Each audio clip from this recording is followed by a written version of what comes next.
Setelah peternakan itu dibakar, warga mengira teror berakhir. Sampai suatu malam mereka melihat jejak kaki babi yang berujung pada tapak manusia.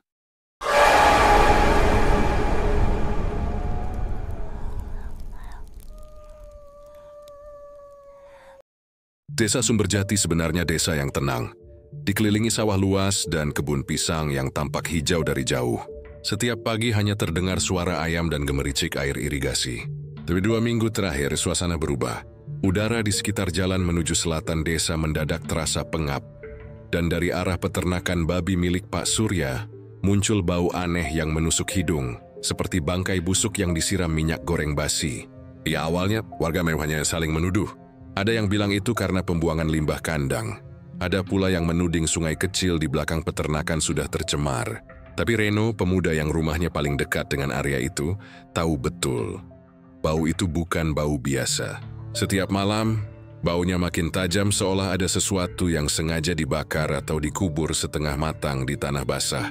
Bahkan anjing-anjing liar yang biasa berkeliaran di sekitar desa mulai berkerumun di depan pagar peternakan, menggonggong keras tiap malam, seperti sedang mencium sesuatu yang mereka kenal. Reno bukan orang yang mudah takut. Ia pernah membantu Pak Surya membersihkan kandang saat musim hujan beberapa tahun lalu. Waktu itu peternakan terlihat normal. Hanya deretan kandang babi dan gudang pakan di sisi belakang. Tapi sejak 2 tahun terakhir, tak ada lagi yang diizinkan masuk. Pak Surya bekerja sendirian. Hanya ditemani seorang pekerja paruh waktu yang jarang terlihat. Ia juga mulai jarang datang ke warung atau mengikuti rapat RT. Orang-orang menganggapnya hanya ingin tenang, toh hasil ternaknya bagus. Tapi malam tuh, sesuatu membuat Reno tak tahan lagi. Sekitar pukul 11 malam, ketika listrik di rumahnya tiba-tiba mati, ia mencium bau busuk yang jauh lebih pekat dari biasanya. Bau itu masuk lewat jendela, menusuk ke tenggorokan. Dia menutup hidungnya dengan kaus tapi tetap merasa mual. Saat menyalakan senter ponsel dan melongok keluar, dia melihat anjing-anjing menggali tanah di dekat pagar peternakan. Dan di antara tanah yang mereka cungkil, tampak sesuatu seperti kain putih kusam dan potongan rambut hitam yang menempel di lumpur. Reno terpaku. Dia tahu itu bukan sisa makanan babi. Ada perasaan dingin menjalar di tulangnya. Jadi lari cuma ketua RT dan minta bantuan. Pagi harinya beberapa warga datang membawa cangkul, berniat memastikan. Tapi begitu mereka mulai menggali, Pak Surya tiba-tiba muncul dari arah belakang kandang. Wajahnya penuh keringat, matanya merah, dan suaranya berat. "Ngapain kalian?" Tanyanya dingin. Warga yang memegang cangkul saling pandang, tak berani menjawab. Pak Surya mendekat menatap mereka satu-satu, lalu berkata dengan nada pelan tapi tajam, "Babi-babi saya sedang tidur. Jangan ganggu." Ada ketegangan di udara. Semua diam. Rino mencoba bicara, "Pak, ini bau apa sih? Dari kemarin makin parah. Jangan-jangan ada bangkai." "Bukan urusanmu, No," potong Pak Surya cepat. "Sudah sana pulang. Saya urus sendiri." Saat ia berjalan kembali ke arah kandang, Reno memperhatikan sesuatu. Tangan Pak Surya gemetar, dan di bagian bawah celananya terlihat bercak merah gelap, seperti darah yang mengering. Hari itu warga tak berani berbuat apa-apa. Tapi malamnya bau itu makin menjadi-jadi. Bahkan dari jarak 200 meter pun bisa tercium. Orang-orang mulai tak bisa tidur. Beberapa ibu mengeluh pusing. Ada anak kecil yang muntah, terus setiap kali angin berembus dari arah peternakan. Anjing-anjing liar berlarian, menggonggong tanpa henti. Salah satunya ditemukan mati keesokan paginya di pinggir jalan, perutnya kembung dan mulutnya berbusa. Reno akhirnya memutuskan melapor ke polisi. Dia datang pagi-pagi ke pos jaga di kota kecamatan. Petugas jaga sempat menertawakan laporannya. Bau busuk bukan alasan untuk penyelidikan, kata mereka. Tapi Reno memaksa sampai akhirnya 2 anggota polisi mau ikut ke lokasi. Mereka tiba sekitar jam 2 siang, saat pertama kali menginjakkan kaki di depan pagar peternakan. Keduanya langsung menutup hidung. "Bau ini bukan dari bangkai babi biasa," gumam salah satu polisi. Mereka memanggil-manggil nama Pak Surya tapi tak ada jawaban. Hanya suara babi-babi yang meringkik pelan dari dalam kandang. Suara itu terdengar aneh, lebih mirip tangisan serak yang berat dan panjang. Salah satu polisi, yang bernama Dharma, memutuskan membuka pagar. "Kalau cuma limbah, paling banter kita suruh bersihin," katanya. Tapi begitu pagar terbuka, seekor babi besar berlari keluar. Moncongnya berlumuran sesuatu yang mirip darah. Polisi mundur spontan, sementara Reno yang ikut di belakang terpaku melihat benda yang jatuh dari mulut babi itu. Sebuah cincin emas dengan inisial M di permukaannya. Reno mengenali cincin itu. Itu milik Mbak Mira, tetangga depan rumah yang dilaporkan hilang 2 bulan lalu setelah pamit ke pasar. Dharma memungut cincin itu dengan sarung tangan plastik dan menatap Reno. "Kamu yakin ini milik orang yang hilang?" Reno mengangguk lemah. Sejak saat itu, polisi memanggil bala bantuan dari Polres. Peternakan itu langsung digaris polisi, tapi warga sudah kadung tahu. Mereka berdatangan, menonton dari jauh dengan wajah tegang dan mata penuh rasa ingin tahu bercampur ngeri. Petugas membawa alat penggali dan masker tebal. Beberapa wartawan lokal juga datang. Sore itu, saat matahari mulai tenggelam, tim forensik menemukan sesuatu di belakang kandang utama. Lubang besar berisi campuran lumpur dan sisa tulang. Di atasnya masih ada potongan daging yang belum hancur sempurna. Salah satu teknisi yang menggali langsung muntah di tempat. Warga berteriak histeris, sementara Pak Surya belum juga ditemukan. Ada yang bilang ia kabur sejak pagi. Ada yang mengaku melihatnya di arah hutan bambu dekat sungai kecil. Polisi terus mencari, tapi malam turun lebih cepat dari biasanya. Dan suara babi-babi dari kandang makin menggila. Mereka seperti saling berteriak, saling mendesak, menubruk dinding kayu dengan keras. Salah satu petugas sampai berkomentar lirih. Mereka lapar. Reno berdiri di luar garis polisi, menatap ke arah peternakan yang sekarang disinari lampu sorot. Bau busuknya seperti menembus kulit, menempel di tenggorokan, dan tak bisa hilang meski ia sudah menutup hidung dengan kain. Dalam hati ia menyesal kenapa tak melapor sejak awal, saat pertama kali mencium bau itu. Tapi rasa penyesalan berubah jadi takut ketika ia melihat satu hal terakhir sebelum malam benar-benar gelap. Seekor babi kecil berdiri di belakang pagar, diam, menatap ke arahnya. Matanya tak seperti mata hewan. Terlihat gelap, kosong, dan seolah mengenali wajahnya. Ketika lampu sorot beralih, babi itu perlahan mundur, dan Reno sempat melihat dengan jelas sesuatu di sisi tubuhnya. Bekas jahitan panjang dari dada sampai perut, seolah pernah dibuka dan ditutup kembali. Malam itu udara di desa Sumberjati seperti menahan sesuatu. Tak ada suara jangkrik, tak ada angin. Hanya keheningan yang tebal, seolah bumi sendiri menahan napas. Polisi datang diam-diam tanpa siren. 4 mobil bak terbuka berhenti 100 meter dari peternakan Pak Surya. Lampu dimatikan, hanya sinar bulan pucat yang menembus celah awan. Mereka menunggu aba-aba dari komandan tim, seorang pria bernama Sumarno, yang sudah bertugas di Banyumas lebih dari 20 tahun. Ia bukan orang yang mudah takut, tapi malam itu ada sesuatu di udara yang membuatnya gelisah. Dia bisa mencium bau itu bahkan dari jarak jauh. Bau busuk bercampur amis, seperti darah basi yang ditutup lumpur. Reno, yang ikut sebagai saksi, berdiri di belakang mobil, tubuhnya kaku. Suyasi sempat dilarang ikut, tapi bersikeras karena ia yang melapor pertama kali. Sumarno menatapnya sebentar. "Kalau kamu takut, nanti kamu tinggal di mobil," katanya. Reno hanya mengangguk. Walau matanya tak beranjak dari arah peternakan, dari jauh ia bisa melihat cahaya redup di balik kandang, seperti nyala lampu minyak. Dan saat jam menunjukkan pukul 11:20, suara mesin truk terdengar dari arah jalan belakang. Sumarno memberi isyarat. Semua anggota berjongkok menunggu truk itu lewat pagar. Dari balik semak mereka melihatnya jelas. Sebuah truk kecil tanpa plat nomor. Catnya pudar, dan baknya ditutup terpal hitam. 2 orang turun dari kabin, menyalakan senter, lalu membuka terpal.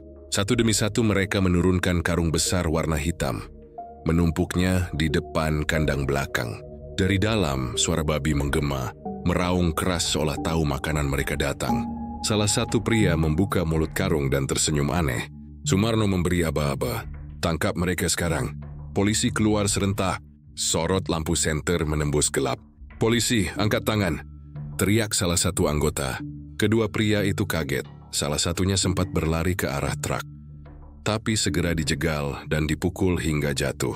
Karung-karung hitam itu terinjak, dan dari salah satu karung cairan merah kental merembes keluar, menetes ke tanah. Sumarno memerintahkan anak buahnya membuka salah satu karung. Bau busuk langsung menyergap seperti tamparan. Polisi paling muda muntah di tempat. Di dalamnya bukan sisa daging ternak seperti dugaan awal, melainkan potongan tubuh manusia. Sebagian sudah membusuk, sebagian masih segar, seolah baru dipotong beberapa jam lalu. Ada potongan tangan, kaki, bahkan kepala tanpa wajah yang mata, dan bibirnya hilang. Sumarno terdiam beberapa detik, lalu berkata pelan, "Panggil forensik sekarang." Reno yang berdiri di belakang mencoba menahan muntah. Ia melihat babi-babi di dalam kandang bergerak liar. Moncongnya menabrak jeruji besi. Suara mereka menggema seperti teriakan lapar. Beberapa polisi mundur menyalakan masker tambahan, tapi tak satu pun berani menyentuh karung lagi. Salah satu dari dua pria yang ditangkap menolak bicara. Jiwanya menatap kosong, matanya merah dan bibirnya pucat. Ketika dipaksa duduk, ia berkata pelan, "Kalian nggak ngerti, mereka suka yang masih hangat." Kalimat itu membuat suasana makin dingin. Sumarno menatapnya tajam, tapi belum sempat bertanya lagi. Dari arah gudang terdengar suara benda jatuh keras, seperti drum terguling. Semua senter langsung diarahkan ke sana. Pintu gudang setengah terbuka, berayun pelan ditiup angin. Salah satu polisi berjalan mendekat menyorot ke dalam, tapi hanya terlihat tumpukan karung lainnya dan meja kayu besar. Bau di sana lebih pekat menusuk mata. Tiba-tiba sesuatu bergerak di bawah meja. Polisi itu memekik, mundur, lalu mengangkat senter. Seekor babi keluar dari bawah meja, berlari ke arah luar dengan moncong penuh darah. Namun di bawah meja masih ada sesuatu lain. Sebuah ember besar berisi cairan kemerahan dan beberapa tulang kecil yang belum hancur. Di dinding gudang tergantung kalender penuh noda darah, dengan tanda silang di beberapa tanggal. Reno melihat salah satu tanggal itu. 3 hari yang lalu, persis saat seorang warga bernama Pak Toha dilaporkan hilang sepulang dari ronda malam. Polisi mulai memeriksa sekitar, mencari Pak Surya tapi ia tidak ada. Yang mereka temukan hanya sebuah ruang kecil di belakang gudang, tertutup papan kayu. Saat didobrak muncul pemandangan yang membuat semua terdiam. Di dalam ruang itu ada kursi besi dengan tali di sandarannya. Di lantai terdapat bercak darah mengering. Di pojok ruangan ada televisi kecil yang masih menyala, menampilkan rekaman CCTV dari kandang. Suaranya pelan tapi cukup jelas. Suara langkah-langkah berat dan kemudian tawa pelan seorang pria. Wajahnya tak terlihat jelas, tapi semua tahu itu suara Pak Surya. Lihat babi-babi itu sudah hafal. Mereka tahu kapan waktu makan, katanya di video itu. Yang paling besar si Jaya paling rakus, selalu minta 2 karung. Salah satu polisi buru-buru mematikan televisi. Sumarno menatap layar kosong itu lama, kemudian berbisik, "Dia gila." Di luar suasana makin kacau. Wartawan mulai berdatangan. Warga berkumpul di pinggir jalan dengan wajah pucat. Polisi terpaksa menutup area dengan garis kuning dan menjaga ketat agar tak ada yang mendekat. Tapi beberapa warga tetap mencoba melihat, dan dari balik pagar mereka bisa mendengar jelas. Babi-babi di dalam kandang makin menggila, menghantam jeruji besi sampai patah. Reno yang masih berdiri di dekat mobil polisi memperhatikan truk tadi. Jadi penasaran, karena saat karung-karung terakhir diangkat, ada satu karung kecil di pojok bak yang belum dibuka. Ia mendekat perlahan, lalu menyingkap ujungnya. Seketika ia menjerit dan mundur jatuh. Di dalam karung itu bukan daging, tapi kepala manusia yang masih utuh. Matanya terbuka lebar, seperti menatap langsung ke arahnya. Kepala itu mengenakan kalung salib kecil, persis seperti yang selalu dipakai Bu Sarti, ibu pemilik warung depan rumahnya, yang hilang seminggu lalu. Polisi segera menutup karung itu lagi, dan Sumarno menenangkan Reno yang gemetar. Tapi baru beberapa detik kemudian, salah satu polisi lain berteriak dari arah kandang, "Pak, lihat ini!" Semua berlari ke sana. Di lantai kandang ditemukan tumpukan tulang kering dan potongan pakaian manusia, yang masih utuh sebagian. Salah satu seragam berwarna coklat, ternyata milik pekerja peternakan lama, Tarto, yang dikabarkan pergi tanpa pamit berbulan-bulan lalu. Di dinding kandang tertulis dengan cat merah kalimat aneh. Daging manusia membuat mereka tumbuh lebih cepat. Tak lama kemudian, dari arah belakang kandang terdengar suara langkah. Sumarno dan tim menyorotkan senter, dan di sana berdiri sosok Pak Surya. Wajahnya penuh noda hitam, matanya cekung, bajunya kotor. Di tangannya tergenggam pisau panjang berlumur darah. Dia tidak berlari, hanya berdiri diam menatap mereka. Sumarno mengangkat senjata. "Turunkan pisau itu," teriaknya. Tapi Pak Surya hanya tertawa pelan. "Kalian terlambat," katanya. "Mereka sudah makan." Dan seolah menjawab ucapannya, suara babi-babi dari seluruh kandang meledak bersamaan. Jeruji besi patah, papan kayu ambruk, dan puluhan ekor babi berlari keluar menabrak apa saja di hadapan mereka. Salah satunya menubruk salah satu polisi hingga jatuh. Polisi panik menembak ke udara, tapi hewan-hewan itu tidak berhenti, malah makin liar. Dalam kekacauan itu Pak Surya lenyap. Hanya pisau yang tertinggal di tanah. Ketika semua akhirnya bisa dikendalikan dan kandang dikunci lagi, beberapa babi ditemukan mati dengan luka gigitan di tubuhnya sendiri, seolah mereka saling menyerang. Darah menggenang di tanah bercampur air kencing dan lumpur. Sumarno berdiri di tengah kekacauan itu, wajahnya pucat. Dia menatap Reno yang masih gemetar di pinggir pagar, lalu berkata pelan, "Ini bukan peternakan biasa, ini kuburan." Reno menatap ke arah kandang yang remuk. Suara babi masih terdengar samar dari dalam, lirih seperti tangisan. Dan di antara semua bau busuk dan suara yang memekakkan telinga, ia merasa satu hal, bahwa apapun yang telah dimakan oleh hewan-hewan itu telah mengubah mereka selamanya. Sebelum semua ini terbongkar, nama Pak Surya dikenal di desa Sumberjati sebagai contoh keberhasilan. Lelaki berumur sekitar 50 tahun itu selalu tampak rapi dan sopan. Meski jarang bicara, ia tinggal sendirian di rumah besar di pinggir peternakan. Rumah dengan dinding semen abu-abu dan jendela yang selalu tertutup. Dulu ia punya istri dan seorang anak perempuan, tapi keduanya meninggal dalam kecelakaan motor di tahun 2015. Sejak saat itu, orang bilang Pak Surya berubah. Ia berhenti datang ke pengajian, jarang ke pasar, dan lebih sering menghabiskan waktu di peternakannya. Mungkin masih berduka, begitu alasan warga waktu itu. Namun perlahan, ada sesuatu yang lain pada dirinya. Awalnya hal kecil. Ia mulai menutup peternakannya dengan pagar tinggi dari seng, padahal sebelumnya terbuka. Ia juga memasang papan besar bertuliskan "Dilarang Masuk" dengan huruf kapital merah. Bahkan untuk warga yang ingin membeli bibit babi pun, ia minta menunggu di luar pagar.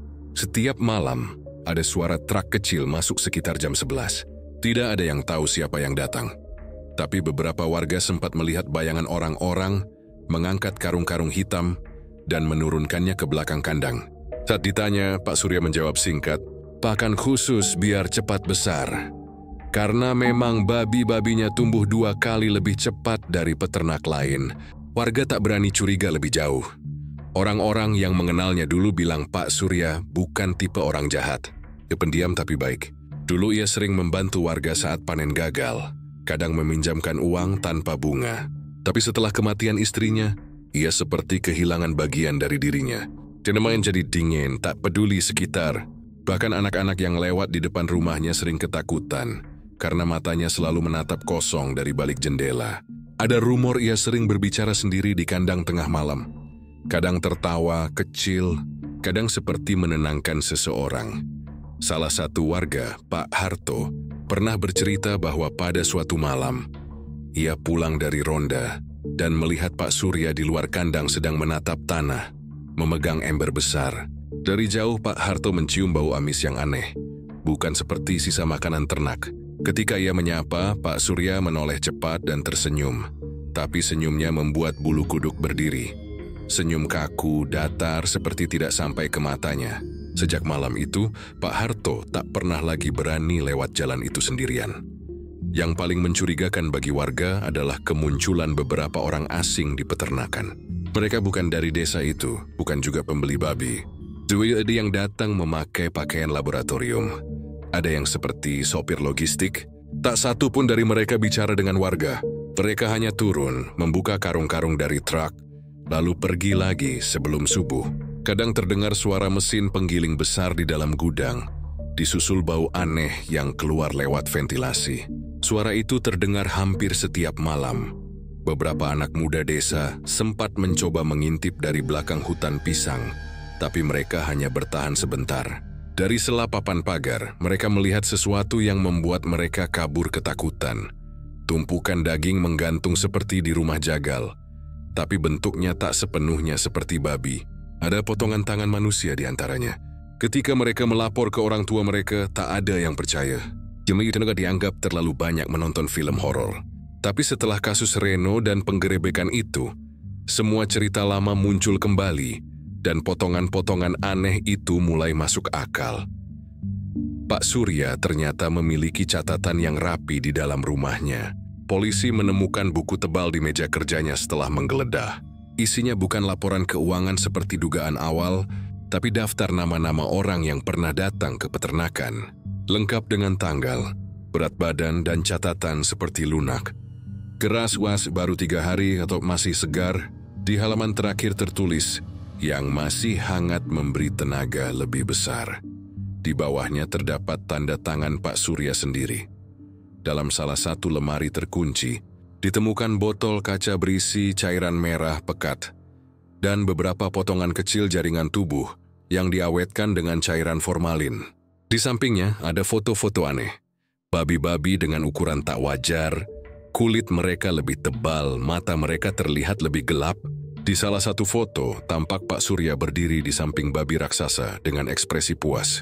Foto itu diambil di malam hari, hanya diterangi lampu neon redup, dan di tanah di bawah babi itu terlihat bercak darah segar.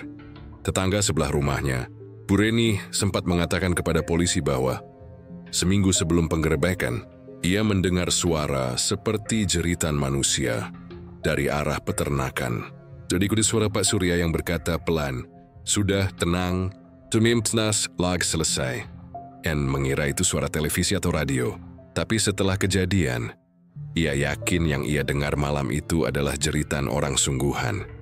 Yang paling membuat merinding, polisi menemukan satu ruangan di rumah Pak Surya yang terkunci dari luar. Ketika pintunya didobrak, tercium bau busuk seperti campuran bangkai dan daging mentah. Di dalam ruangan itu hanya ada kasur kotor, ember, dan beberapa mainan anak-anak yang sudah berdebu. Di dinding terpajang foto keluarga lama, Pak Surya, istrinya, dan anak perempuannya yang masih kecil. Di bawah foto itu tertulis dengan spidol hitam, "Mereka belum mati. Mereka berubah."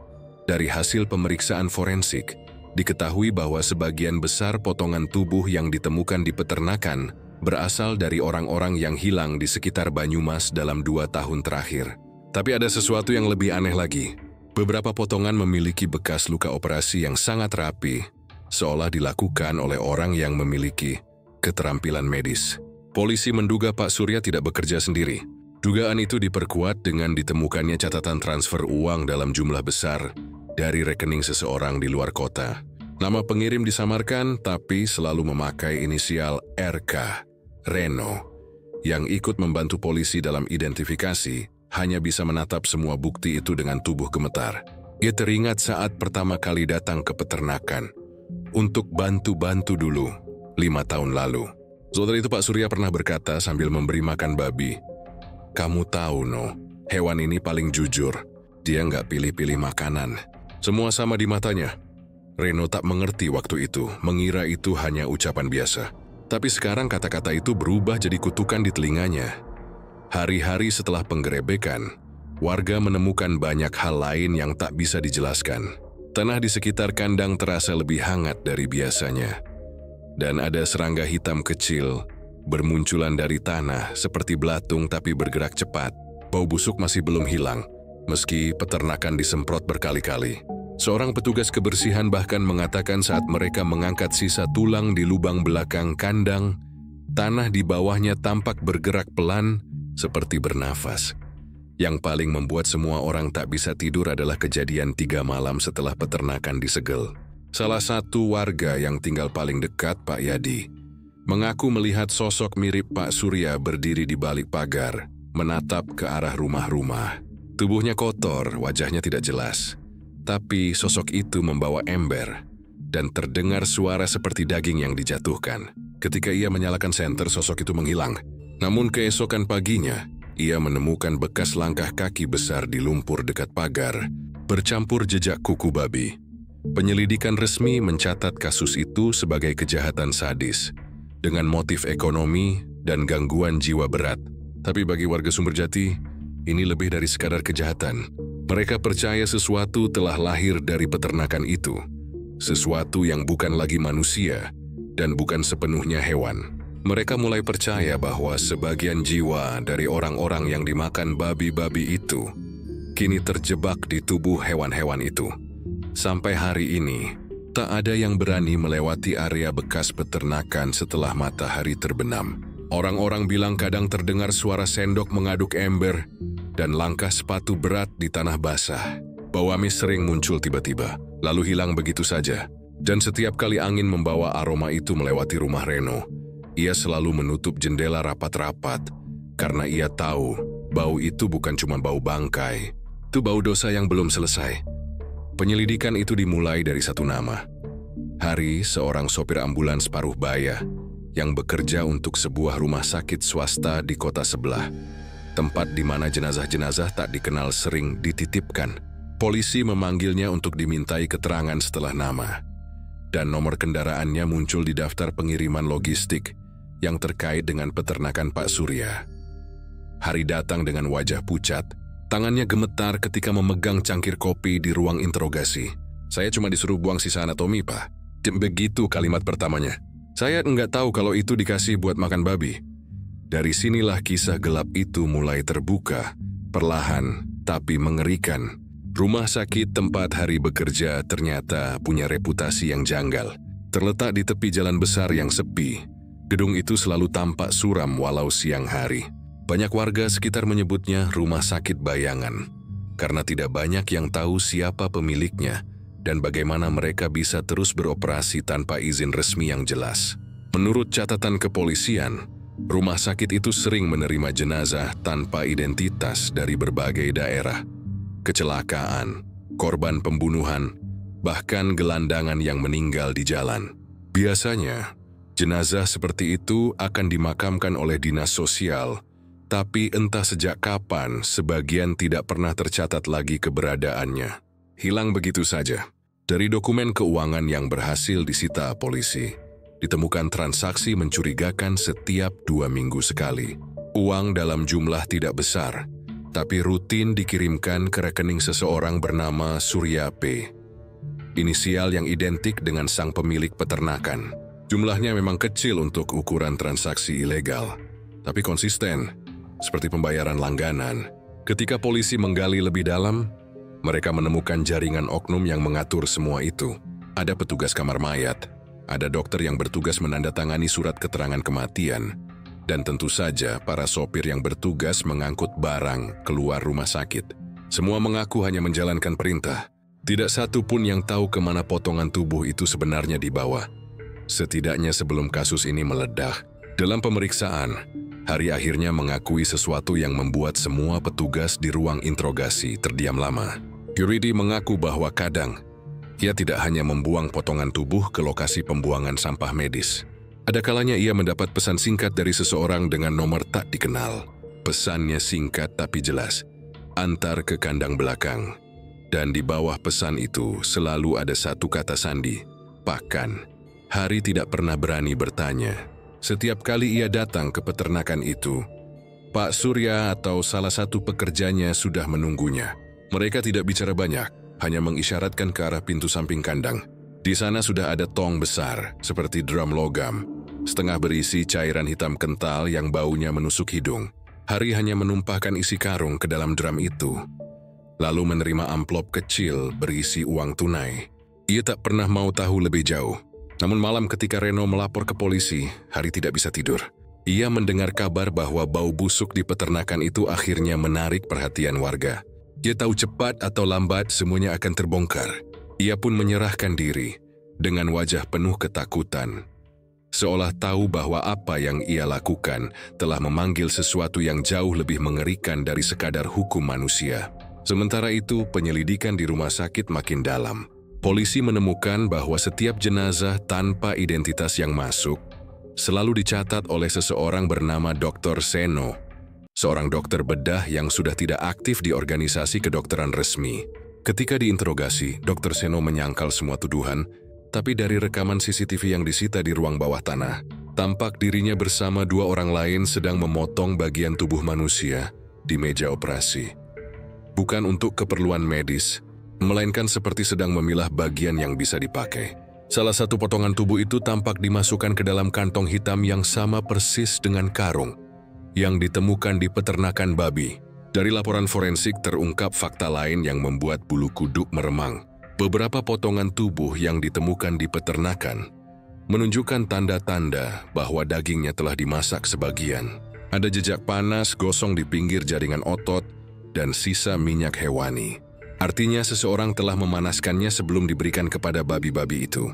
Dan ketika tim forensik menguji kadar lemak di tubuh babi milik Pak Surya, mereka menemukan sesuatu yang mustahil dijelaskan. Komposisi lemak dan protein babi-babi itu mengandung zat biologis yang identik dengan jaringan manusia. Dalam artian, babi-babi itu telah benar-benar beradaptasi dengan pakan manusia, dan kini tubuh mereka membawa sisa manusia di dalamnya. Dia mulai memburu berita ini, tapi pihak kepolisian berusaha keras menutupi detailnya. Namun, kabar tetap menyebar, terutama setelah seseorang dari rumah sakit anonim itu bunuh diri dengan cara menggantung diri di ruang pendingin mayat. Di dinding ruang itu tertulis pesan dengan darah. Mereka masih lapar. Pesan itu menjadi bukti tambahan bahwa ada sesuatu yang lebih besar dari sekadar jual beli organ. Mungkin di balik semua ini, ada semacam ritual atau kepercayaan sesat yang melibatkan siklus daging. Dalam catatan yang ditemukan di laci meja Dr. Seno, ada tulisan tangan dengan kalimat yang aneh. Apa yang berasal dari manusia harus kembali memberi kehidupan pada manusia, dan babi adalah perantaranya. Polisi bingung, warga takut, dan para wartawan mulai berdatangan dari luar kota. Rumah sakit itu akhirnya disegel, tapi sebagian besar stafnya sudah menghilang. Di antara mereka ada nama perawat yang terakhir kali terlihat bersama Hari, namun tidak pernah ditemukan hingga kini. Sebagian warga bersumpah pernah melihat truk yang sama, tanpa plat nomor melintas pelan di malam hari, menuju arah hutan belakang Sumberjati. Sejak itu warga mulai menghindari jalan tersebut. Mereka bilang, di malam-malam tertentu tercium lagi bau daging busuk yang sama, tapi tidak ada lagi peternakan yang beroperasi di sana. Dan di tempat bekas peternakan Pak Surya, babi-babi yang tersisa ditemukan mati dengan tubuh membengkak dan mata terbuka lebar, seolah masih menunggu seseorang datang memberi makan. Kesaksian Tarto menjadi kunci yang membuka sisi tergelap dari peternakan Pak Surya, dan juga sisi paling misterius dari dirinya. Pria itu sudah bekerja di sana selama hampir 10 tahun, yang mengenal setiap sudut kandang, setiap perilaku babi, dan bahkan tahu persis kapan waktunya pakan diberikan. Namun selama bertahun-tahun bekerja, Tarto selalu merasa ada sesuatu yang ganjil, terutama sejak 2 tahun terakhir, ketika Pak Surya mulai menutup rapat akses ke gudang belakang. Tak ada satu pun pekerja yang diizinkan masuk ke ruangan itu. Bahkan untuk sekadar membersihkan pun, hanya Pak Surya sendiri yang boleh. Sejak saat itu pula, pakan babi tak lagi dikirim dari pemasok biasa, melainkan dari truk-truk yang datang diam-diam tengah malam. Tarto mulai curiga ketika ia memperhatikan pola yang sama setiap minggu. Truk datang, suara mesin penggiling terdengar dari gudang, lalu beberapa jam kemudian aroma menyengat menyebar ke seluruh peternakan. Bukan bau daging babi, tapi seperti daging manusia terbakar. Pada siwalnya Tarto tidak berani bersuara. Ia butuh pekerjaan itu untuk menghidupi keluarganya. Tapi setelah melihat dengan mata kepala sendiri apa yang sebenarnya terjadi di balik pintu baja gudang belakang, ketakutannya berubah menjadi teror. Malam itu, ia baru saja selesai memberi makan babi di kandang depan ketika mendengar suara aneh, seperti benda keras yang jatuh ke lantai logam. Ia mendekat pelan ke arah gudang, dan dari celah pintu, ia melihat Pak Surya berdiri di depan mesin penggiling besar. Tubuhnya basah kuyup oleh darah. Di atas meja baja di sampingnya, terbujur tubuh manusia setengah hancur, tanpa kepala. Pak Surya menggiling potongan-potongan tubuh itu tanpa ekspresi, seolah sedang mengerjakan sesuatu yang biasa. Darah bercampur daging tumpah ke lantai, dan mengalir ke selokan kecil di bawah mesin, yang ternyata mengarah langsung ke tempat pakan babi. Tarto tertegun, tak mampu bergerak. Tapi tiba-tiba, Pak Surya menoleh. Tatapan matanya dingin, tapi ada sesuatu yang lain di sana, seperti seseorang yang tidak lagi sepenuhnya manusia. Sekarang kamu tahu kenapa babi-babi ini nggak pernah sakit. katanya pelan, dengan suara datar tanpa emosi. Tarto hampir pingsan mendengarnya. Ia mundur pelan, berusaha kabur, tapi kakinya terpeleset darah yang menetes di lantai. Pak Surya tidak mengejarnya. Dia hanya berdiri memandangi Tarto dengan wajah tanpa ekspresi, lalu kembali ke mesin penggilingnya. Tarto kabur malam itu juga. Ia tidak berani pulang ke rumah, hanya sempat membawa motor dan beberapa pakaian. Ia tidur di pos ronda desa selama 2 malam, mencoba mengumpulkan keberanian untuk melapor ke polisi. Tapi sebelum ia sempat melangkah ke kantor polisi kecamatan, ia menghilang. Saksi terakhir yang melihatnya adalah seorang pedagang kopi di pasar, yang mengatakan Tarto sempat mampir pagi-pagi, wajahnya pucat, dan tangannya gemetar memegang gelas. Julius hanya berwelirih, "Nah, babi-babi itu makan apa yang kita buang." Setelah itu, ia naik ke ojek dan pergi ke arah utara. Tidak pernah kembali. Beberapa hari kemudian, istrinya menerima paket kecil tanpa pengirim. Di dalamnya hanya ada jam tangan Tarto yang masih berdetak, dan secarik kertas bertuliskan huruf tangan yang dikenalinya sebagai milik suaminya sendiri. "Jangan buka kandang belakang." Polisi kemudian menggeledah peternakan lagi setelah laporan keluarga Tarto masuk.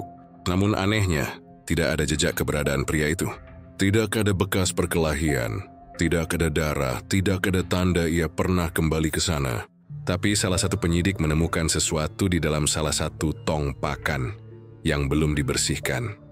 Potongan kuku manusia masih menempel di sisa-sisa daging yang menggumpal. Dari uji forensik, hasilnya cocok dengan DNA Tarto. Warga mulai ketakutan luar biasa. Banyak yang yakin Tarto telah dijadikan pakan berikutnya. Namun cerita tentang dirinya tidak berhenti di situ. Seorang penjaga malam bernama Saman, yang ditugaskan mengawasi lokasi peternakan setelah disegel, melaporkan hal aneh. Ia bersumpah mendengar suara mesin penggiling menyala sendiri di tengah malam. Padahal, listrik ke bangunan itu sudah diputus. Kadang terdengar suara tawa pelan, seperti seseorang sedang berbicara di dalam gudang.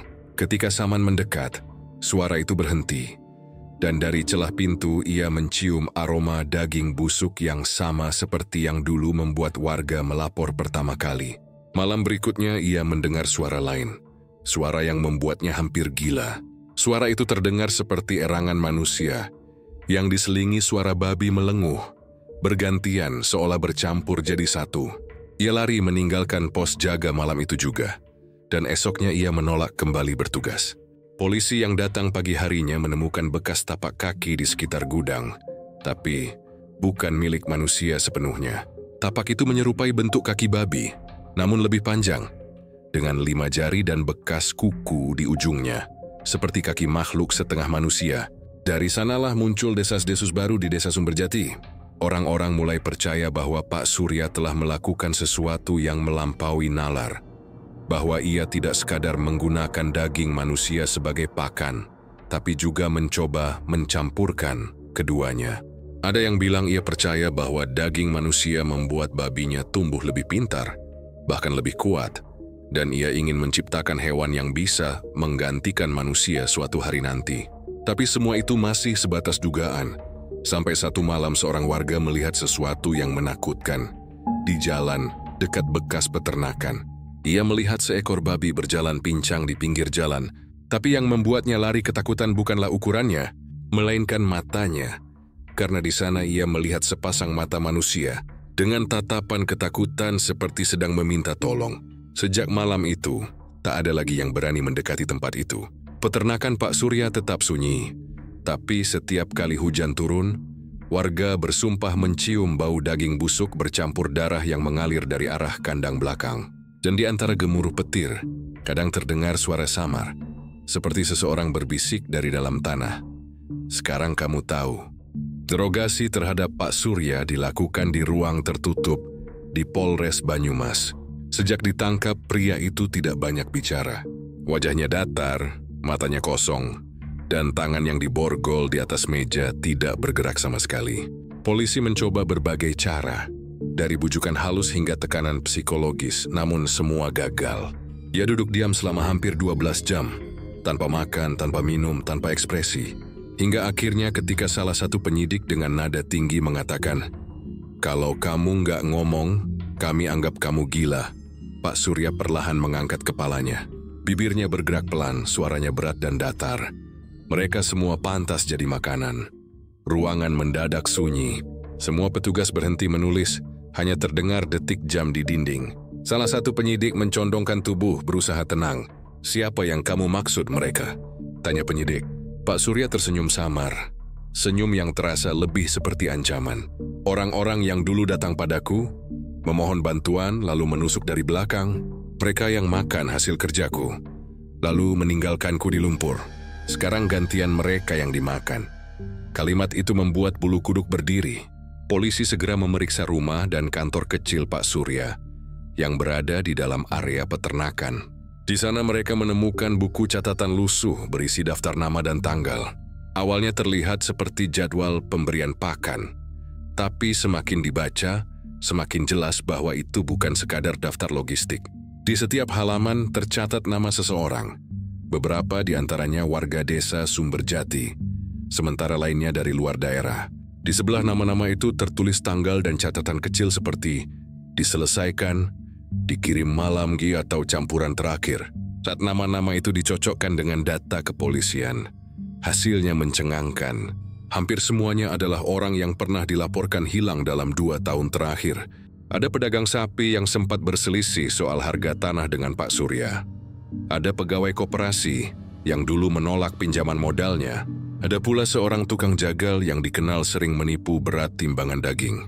Semuanya lenyap, dan tanggal terakhir mereka terlihat sama dengan tanggal yang tercatat di buku catatan itu. Ketika penyidik menunjukkan buku tersebut, Pak Surya hanya tersenyum, lalu berkata dengan tenang, "Saya nggak bunuh siapapun. Saya cuma mengembalikan mereka ke rantai makanan." Kalimat itu menjadi bahan pembicaraan berhari-hari. Para penyidik bingung, para wartawan gelisah, sementara para warga mulai histeris. Mereka yang namanya tercatat di buku itu dianggap korban kutukan peternakan babi Sumberjati. Tapi ada satu hal yang membuat semuanya semakin misterius. Tidak ada jejak darah, tidak ada alat pembunuhan, dan tidak ada bukti langsung bahwa Pak Surya membunuh siapapun. Ia hanya tertangkap karena bukti daging manusia di peternakannya. Ketika ditanya bagaimana semua orang itu bisa sampai ke sana, ia menjawab samar, "Mereka datang sendiri. Ada yang datang malam-malam mengetuk pintu, meminta pertolongan. Royowati saya memberi apa yang mereka butuhkan." Salah satu penyidik muda yang tidak percaya begitu saja mencoba menekan Pak Surya dengan berkata, "Jangan pura-pura. Kamu pikir kami bodoh? Mana mungkin mereka datang ke sini dengan sukarela." Namun Pak Surya menatapnya tajam, dengan tatapan dingin yang membuat penyidik itu mundur tanpa sadar. "Kamu nggak tahu rasanya dikhianati orang yang kamu bantu hidup," ucapnya pelan. "Kamu nggak tahu rasanya dicaci setelah kamu beri makan. Aku cuma kasih mereka balasan yang adil. Jadi makanan bagi sesuatu yang lebih jujur daripada manusia." Kata-kata itu membuat suasana di ruang interogasi membeku. Sejak malam itu perilaku Pak Surya makin aneh. Ia mulai berbicara sendiri, seperti sedang berdialog dengan seseorang yang tidak terlihat. Kadang tertawa kecil, kadang menatap ke langit-langit ruangan dengan wajah penuh kepuasan. Salah satu penjaga tahanan melapor bahwa setiap kali lampu padam, suara babi terdengar samar dari dalam selnya. Padahal tidak ada hewan di sana. Ketika diperiksa CCTV, terlihat Pak Surya duduk bersila, memejamkan mata dan tersenyum setiap kali suara itu muncul. "Mereka datang menjenguk," katanya keesokan paginya ketika ditanya oleh petugas. "Mereka masih lapar." Setelah pengakuan itu, polisi menggali seluruh area peternakan, terutama di sekitar kandang belakang. Di sanalah mereka menemukan serangkaian lubang besar yang sebelumnya tertutup papan kayu. Di dalam lubang-lubang itu, ditemukan puluhan tulang belulang manusia dalam keadaan bercampur dengan sisa makanan ternak. Beberapa di antaranya masih memiliki pakaian yang bisa diidentifikasi. Dan memang benar, Kama-skema. Itu cocok dengan daftar di buku catatan Pak Surya. Salah, satu penyidik senior yang memimpin penggalian sampai harus dilarikan ke rumah. Sakit karena pingsan setelah melihat pemandangan di dalam lubang. Puluhan tengkorak disusun rapi seperti tumpukan tulang babi di tempat pemotongan. Seolah semuanya bukan korban melainkan stok pakan. Dan yang lebih mengerikan, semua lubang itu tampak digali dari dalam. Dari hasil forensik ditemukan bekas kuku di sisi dinding tanah, menunjukkan bahwa para korban mungkin masih hidup ketika dimasukkan ke sana. Namun setiap kali polisi membawa bukti-bukti baru itu ke hadapan Pak Surya, reaksinya selalu sama. Senyum kecil dan satu kalimat pendek, "Aku nggak bunuh mereka." Mereka memilih sendiri. Ketika penyidik bertanya apa maksudnya, ia menjawab dengan nada datar, "Manusia lapar, nah, lapar harta, lapar kuasa. Mereka datang padaku karena aku punya daging yang bisa membuat mereka kaya. Jadi cuma kasih yang mereka mau." Polisi menatap satu sama lain, kebingungan. Apakah maksudnya orang-orang itu datang membeli daging manusia? Atau ada sesuatu yang lebih besar lagi di balik kalimat itu? Beberapa hari kemudian, salah satu penyidik menemukan ruang tersembunyi di bawah gudang belakang peternakan, ruang yang tidak ada di peta bangunan manapun. Di sana terdapat meja panjang, beberapa pisau bedah, dan simbol aneh di dinding, seperti tulisan kuno yang tidak dikenali. Di tengah ruangan, ada baskom besar berisi cairan hitam pekat, dan di sekelilingnya terdapat foto-foto para korban. Di bagian bawah salah satu foto tertulis kalimat, "Pemberi kehidupan harus menjadi makanan." Ketika foto-foto itu diperlihatkan kepada Pak Surya, matanya tampak bersinar aneh untuk pertama kalinya. Dia menatap foto-foto itu lama, lalu berbisik, "Akhirnya kalian lihat juga, daging itu bukan cuma untuk babi. Mereka makan karena aku yang memberi izin." Setelah kalimat itu, interogasi dihentikan. Beberapa jam kemudian, Pak Surya ditemukan tak sadarkan diri di dalam sel, duduk di pojok ruangan, dengan mulut berlumuran darah.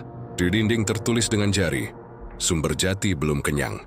Sejak hari itu, polisi yang bertugas menjaga selnya sering melaporkan kejadian aneh, suara lenguhan babi dari saluran udara, bau daging terbakar di tengah malam, bahkan suara tawa lirih yang mirip milik Pak Surya. Padahal ia sudah dalam kondisi tidak bisa bicara lagi. Buku catatan kandang disimpan sebagai barang bukti. Tapi beberapa halaman di bagian akhir tiba-tiba kosong, seolah tinta dihapus begitu saja. Namun ketika disorot dengan sinar ultraviolet, huruf samar muncul, nama-nama baru, termasuk 2 penyidik yang menangani kasusnya. Penemuan altar itu mengubah arah penyelidikan sepenuhnya. Apa yang awalnya diduga sebagai kasus kriminal biasa kini berubah menjadi sesuatu yang jauh lebih kelam, lebih dalam, dan sulit dijelaskan oleh logika. Tim investigasi dari Polda datang langsung ke lokasi bekas peternakan Pak Surya. Di bawah gudang, belakang, tepat di ruang tersembunyi yang sebelumnya ditemukan penyidik, mereka menemukan sesuatu yang menyerupai ruang ritual. Dindingnya berlapis tanah dan minyak, berbau anyir seperti darah lama yang tak pernah kering. Di tengah ruangan itu terdapat altar batu setinggi pinggang. Di atasnya berdiri patung babi berwarna hitam pekat dengan mata merah dari kaca. Di sekitar altar terhampar tengkorak manusia yang sudah dipoles bersih. Sebagian di antaranya diberi tulisan kecil di dahi, "Benih." Di bawah patung itu, polisi menemukan semangkuk besar cairan merah kental, setengah darah, setengah lemak hewan, dan di dalamnya terapung beberapa benda yang membuat perut mual. Potongan jari manusia, kuku, serta rambut yang dikepang menjadi simpul. Sementara di sisi kanan ruangan, ada rak kayu berisi botol-botol kecil, masing-masing bertuliskan tanggal dan nama. Setelah diperiksa, cairan di dalam botol itu ternyata darah manusia, dan hasil pencocokan DNA menunjukkan bahwa beberapa di antaranya adalah milik warga yang hilang. Di dinding belakang, tergantung kain lusuh penuh simbol aneh. Lingkaran dengan kepala babi di tengahnya, dikelilingi tulisan seperti mantra kuno yang belum dapat diterjemahkan. Di bawah kain itu, polisi menemukan kamera CCTV yang masih menyala, dihubungkan ke baterai eksternal. Ketika file videonya dibuka, ruangan itu bergema oleh suara mesin penggiling, diselingi dengan nyanyian datar dalam bahasa yang tidak dikenali. Dalam rekaman itu tampak Pak Surya dan beberapa orang berpakaian jubah hitam mengelilingi altar dengan tangan berlumur darah. Mereka memegang potongan tubuh manusia dan menaruhnya di depan patung babi. Di akhir video, terlihat mereka menunduk dan bersama-sama mengucap kalimat, "Daging kembali ke tanah, jiwa memberi makan." Tidak diketahui siapa saja orang-orang di rekaman itu karena wajah mereka tertutup kain. Namun salah satu anggota tim forensik bersumpah mengenali bentuk tubuh seseorang di antara mereka. Mirip dengan Dr. Seno, dokter dari rumah sakit tak resmi yang sebelumnya ditangkap. Artinya, ritual ini bukan hanya dilakukan oleh Pak Surya, tapi melibatkan jaringan yang jauh lebih besar. Beberapa hari kemudian, polisi menemukan catatan kuno di laci meja kecil di ruangan itu. Catatan itu ditulis di atas kulit binatang yang sudah mengering, menggunakan tinta hitam pekat. Di bagian depannya tertulis "Netata laku daging hidup". Isinya adalah semacam panduan ritual untuk menyuburkan jiwa bumi dengan darah manusia.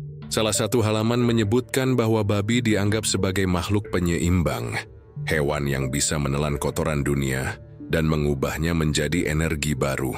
Dalam salah satu paragraf yang sudah kabur, tertulis, "Tanah tak lagi menerima tulang mati. Ia hanya menerima daging yang masih menyimpan rasa takut. Maka beri makan yang hidup kepada yang lapar." Kalimat itu membuat semua orang yang membacanya terdiam. Saksi dari kepolisian yang ikut menyaksikan rekaman CCTV mengatakan bahwa saat salah satu anggota ritual menaruh potongan tubuh di altar, babi-babi di kandang belakang meraung serentak, seperti sedang menjawab panggilan. Getaran suaranya sampai terekam di mikrofon kamera. Dan yang paling aneh, wajah-wajah mereka yang melakukan ritual terlihat berubah seiring waktu rekaman berjalan. Kulit mereka tampak menghitam, mata membesar, dan gigi taring memanjang, seolah sesuatu mengambil alih tubuh mereka. Tapi ketika tim forensik mencoba memeriksa frame per frame, perubahan itu hanya muncul di menit ke-13 dan menghilang sesaat kemudian. Seolah ruangan itu sendiri menolak direkam terlalu lama. Setelah temuan itu, pihak kepolisian memanggil seorang ahli antropologi dari Universitas di Yogyakarta untuk meneliti simbol-simbol di dinding. Ia menyebut bahwa simbol itu mirip dengan lambang sekte kuno di Jawa Tengah abad ke-19 yang dikenal sebagai Pangampan Daging, kelompok spiritual gelap yang percaya bahwa roh manusia dapat dipindahkan ke hewan melalui proses pengorbanan darah. Tujuan akhirnya adalah menciptakan penyatu antara manusia dan hewan. Makhluk yang tidak mengenal dosa, tapi memiliki jiwa manusia yang abadi. Catatan sejarah menyebut sekte itu lenyap setelah seluruh anggotanya terbakar dalam ritual gagal di tahun 1892. Namun dari bukti-bukti yang ada, tampaknya ajaran mereka belum sepenuhnya hilang. Mungkin hanya berpindah tangan, dari generasi ke generasi, hingga sampai ke Pak Surya. Menurut laporan ahli, minyak hitam yang melumuri patung babi itu bukan sekadar lemak hewan, tapi campuran darah manusia, arang tulang, dan getah pohon beringin tua. Campuran yang digunakan dalam ritual pemanggilan arwah tanah dalam tradisi kuno. Artinya Pak Surya bukan hanya memberi makan babi dengan daging manusia, tapi mencoba membangkitkan sesuatu yang lebih tua, sesuatu yang mungkin tidak seharusnya dibangunkan.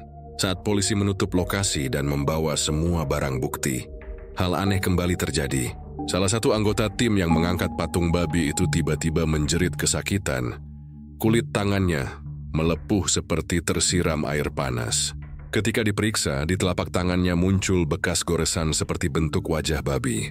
Beberapa menit kemudian, seluruh lampu di lokasi padam, dan dari kandang belakang terdengar suara geraman panjang. Meski semua babi sudah mati berhari-hari sebelumnya. Para petugas berlari keluar, tapi Sedum meninggalkan area. Salah satu dari mereka menoleh dan melihat sesuatu yang tidak akan pernah ia lupakan. Di dalam ruangan tempat altar tadi, patung babi itu kini meneteskan darah dari matanya, dan di belakangnya tampak bayangan besar berbentuk manusia. Dengan kepala babi sedang berdiri diam, menatap ke arah kamera CCTV yang masih menyala.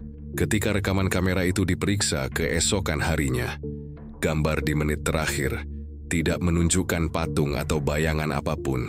Tapi suara itu ada. Napas berat disusul kalimat lirih yang terekam jelas. Pemberian belum selesai. Sejak itu, kasus ritual di Sumberjati menjadi legenda gelap di kalangan aparat. Tak ada yang berani kembali ke lokasi, bahkan setelah peternakan resmi diratakan. Namun para warga bersumpah, setiap kali malam Jumat tiba, dari arah tanah bekas gudang itu terdengar suara babi melenguh pelan, disusul tawa samar seperti milik manusia. Beberapa orang bilang tawa itu milik Pak Surya, tapi ada pula yang bilang itu suara orang-orang yang dulu memberi makan. Setelah peternakan Pak Surya resmi ditutup dan bangunannya dibakar habis, ketenangan yang diharapkan warga Sumberjati tak pernah benar-benar datang. Api memang melalap seluruh bangunan, tapi bau gosong bercampur amis darah itu seolah menempel di udara. Beberapa hari setelah pembakaran, warga yang tinggal paling dekat dengan lokasi mengaku mendengar suara jeritan samar dari arah bekas kandang, seperti tangisan seseorang yang terjebak di bawah tanah.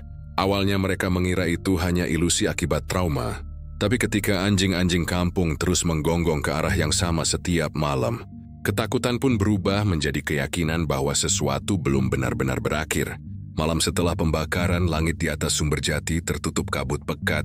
Asap hitam dari sisa puing peternakan seakan tak mau hilang, menempel di udara dan menyebarkan bau tengik daging terbakar.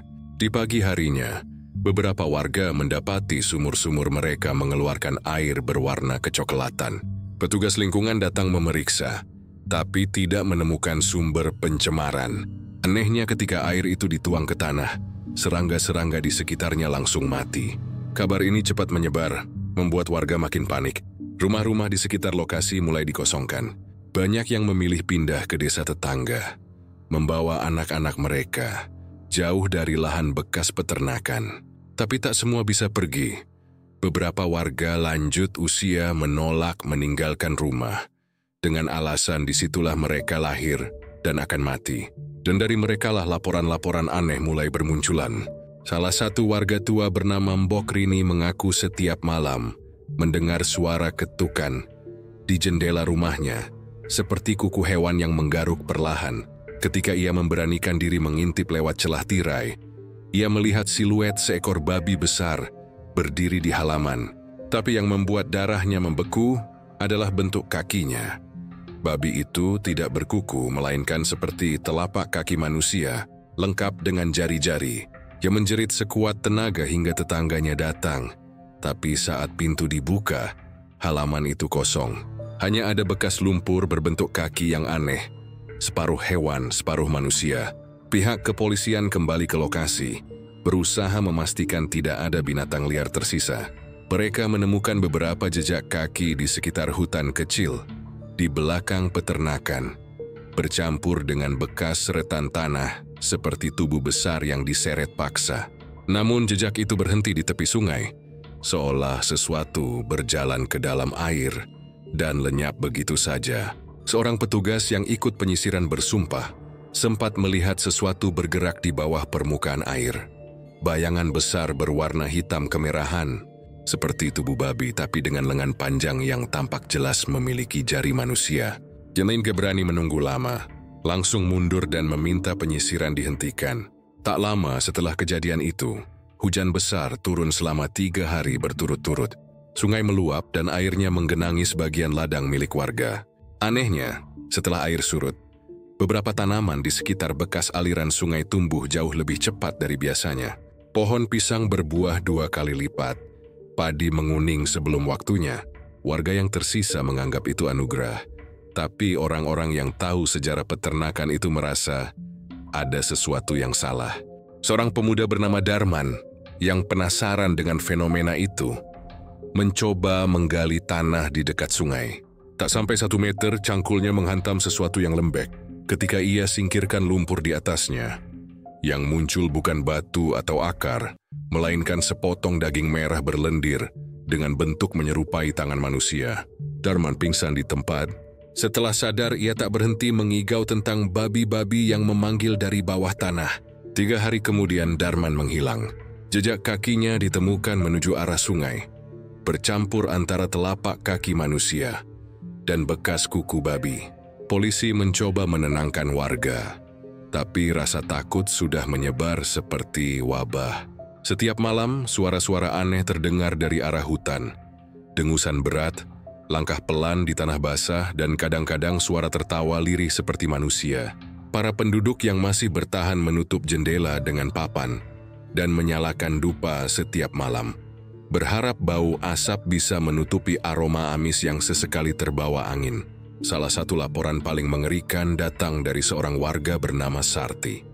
Ia mengaku tengah menjemur pakaian sore hari, ketika mendengar suara anak kecil memanggil dari semak belakang rumah. Suaranya lembut memohon, "Bu, lapar Bu." Sarti mengira itu anak tetangga. Tapi ketika ia mendekat, ia melihat sosok tubuh kecil dengan wajah manusia dan moncong babi. Berdiri di balik semak. Kulitnya pucat dan berlendir. Matanya merah menyala. Sarti menjerit dan pingsan. Saat sadar, ia sudah dikelilingi warga. Tak ada jejak makhluk itu. Tapi di tanah basah mereka menemukan sisa pakaian anak kecil.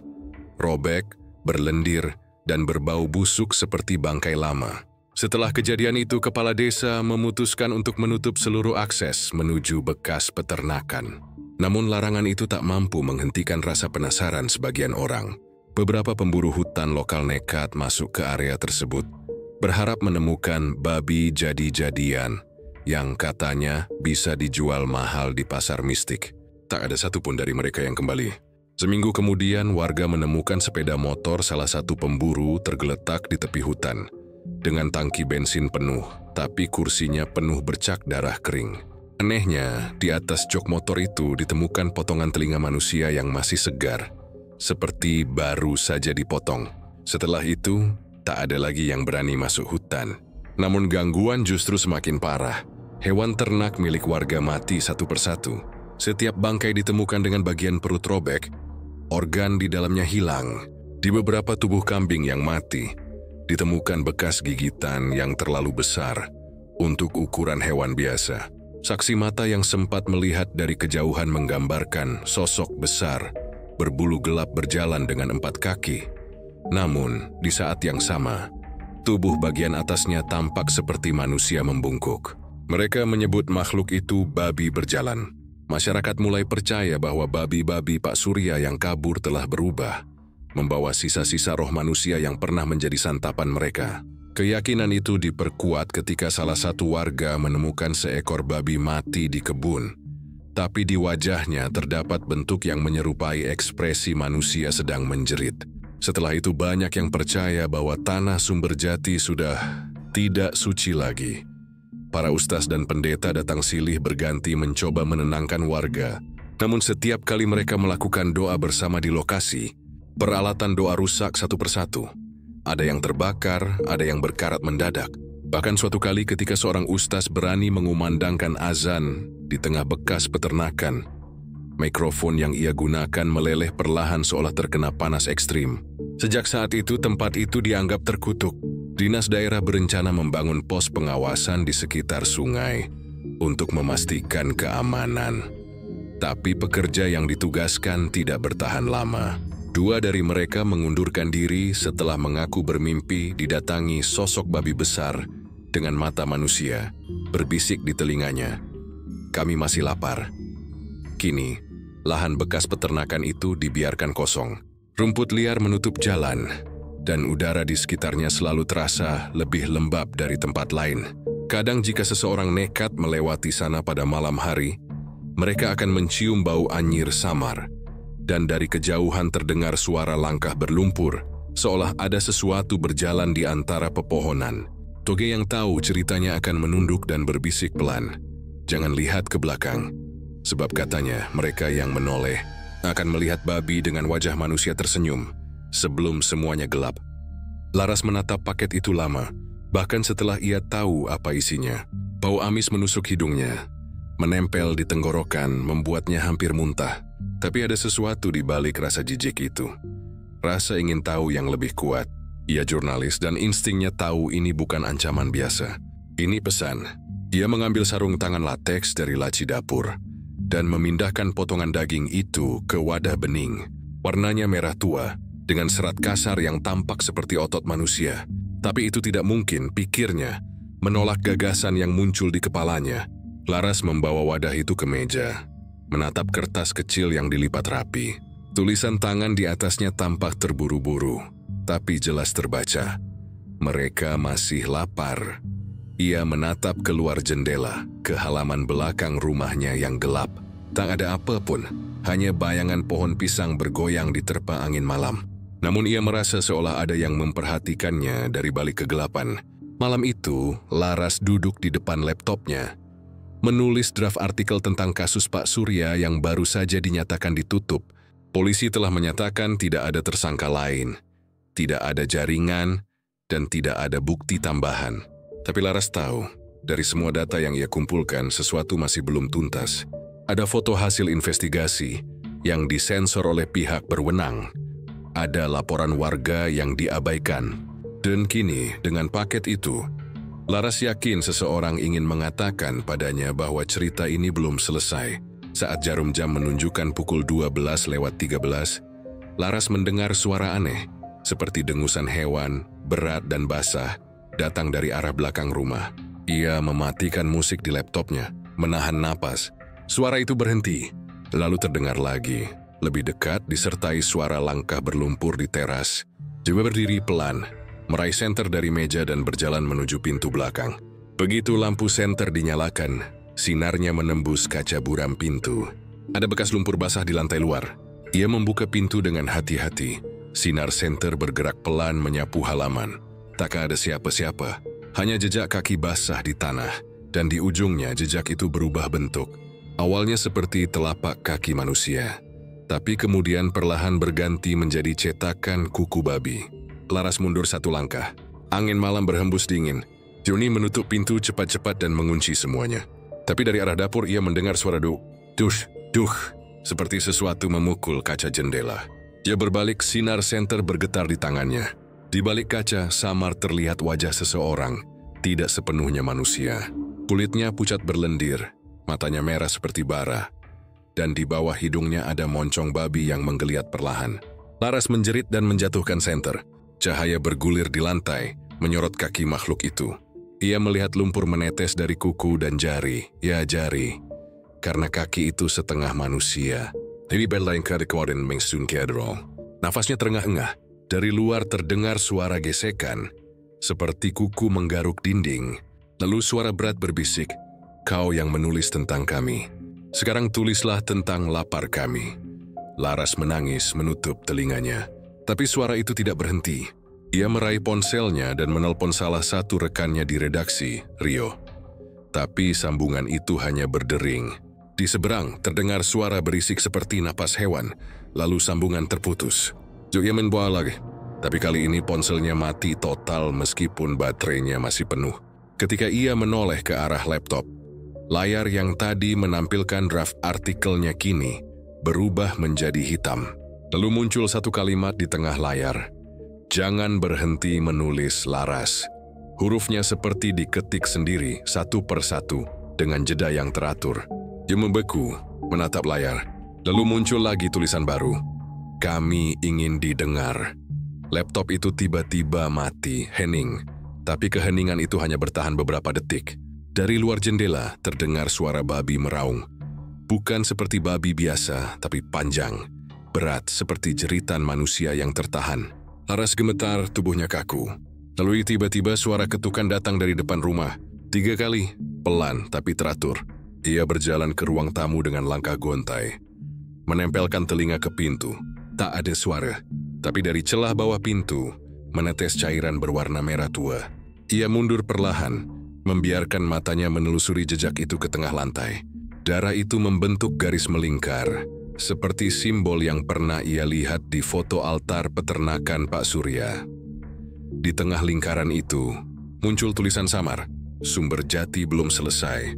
Ia menjerit dan berlari keluar, tapi begitu membuka pintu, dunia di depannya berubah. Halaman rumahnya kini tampak seperti lahan peternakan. Tanahnya berlumpur, bau busuk menyengat, dan di kejauhan ia melihat puluhan babi berjalan pelan, mata mereka merah menyala. Di antara mereka berdiri sosok yang ia kenali. Pak Surya mengenakan pakaian yang sama seperti di foto penangkapannya. Tangannya berlumur lumpur, wajahnya datar. "Kau menulis tentang aku," katanya pelan, suaranya parau. "Sekarang tulis tentang mereka." Dari balik kawanan babi itu, muncul sosok-sosok yang tampak seperti manusia, tapi tidak sepenuhnya. Kulit mereka terkelupas, tubuhnya membungkuk, dan wajahnya menyerupai babi. Mereka berjalan mendekat. Mulut mereka bergumam bersama-sama, "Kami masih lapar." Laras berteriak, tapi suaranya tak terdengar. Dunia di sekelilingnya berputar, dan tiba-tiba semuanya gelap. Pagi harinya, tetangga Laras menemukan pintu rumahnya terbuka. Tidak ada tanda perlawanan. Tapi seluruh ruangan dipenuhi lumpur, dengan bekas kaki babi yang tercampur jejak manusia. Di meja kerjanya, laptop Laras masih menyala, menampilkan file terakhir yang disimpan otomatis dengan judul, "Mereka masih lapar." Namun isi dokumen itu bukan tulisan Laras. Hanya satu kalimat yang berulang-ulang di seluruh halaman. "Kami lapar." Di dapur, polisi menemukan wadah bening kosong dengan bekas darah di dalamnya. Tidak ada potongan daging yang tersisa, hanya aroma amis yang melekat di udara. Dan suara dengusan samar dari belakang rumah, seperti sesuatu yang tertawa pelan di tengah tanah becek. Sejak malam itu rumah Laras dibiarkan kosong. Tapi warga sekitar sering melaporkan lampu yang menyala sendiri menjelang tengah malam, disertai suara ketikan dari dalam. Beberapa saksi mengaku melihat bayangan seorang wanita duduk di depan meja, menatap layar laptop, dengan puluhan babi berdiri diam di belakangnya. Layar itu menampilkan kalimat yang sama, terus berulang seolah ditulis tanpa henti. "Kami masih lapar." Hingga kini tidak ada yang berani menyentuh rumah itu. Polisi menganggap Laras hilang tanpa jejak. Namun warga percaya ia masih di sana, terjebak di antara dunia manusia dan dunia yang diciptakan dari keserakahan dan darah. Dan setiap kali angin malam berhembus dari arah selatan, terdengar suara ketikan samar disusul dengan dengusan berat, lalu bisikan lembut, seolah ditujukan kepada siapapun yang masih mencoba menceritakan kisah ini. Hati-hati dengan apa yang kamu tulis, karena kami akan datang kalau lapar lagi.